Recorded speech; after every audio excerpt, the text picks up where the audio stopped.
62% des Américains n'ayant pas fait d'études supérieures ont voté pour M. Trump.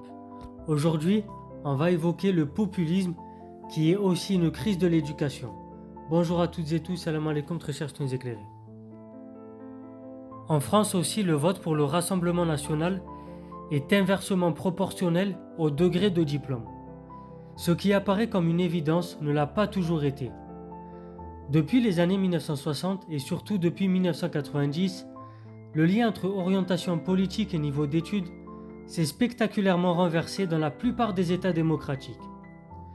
Alors que les partis de gauche attiraient auparavant les électeurs les moins favorisés et éduqués, et ceux de droite les plus riches et diplômés, c'est désormais l'inverse.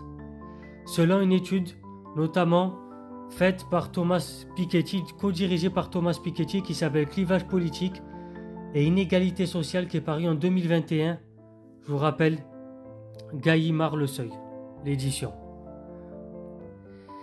Et donc, parmi les raisons pour lesquelles les peu ou pas diplômés sont passés de la gauche à la droite, on trouve dans le cas français le fait que la massification de l'éducation et la dictature du diplôme ont ouvert un fossé béant entre vainqueurs et vaincus du tri scolaire. Ça, c'est l'opinion de François Dubé et de Marie Durubelat, deux spécialistes de l'école et des inégalités qui ont publié un livre qui s'appelle L'emprise scolaire. Je vous invite à jeter un coup d'œil. Donc, les vainqueurs, convaincus de ne devoir leur réussite qu'à leur mérite, se sentent légitimes et défendent les valeurs universelles de la raison et de l'expertise.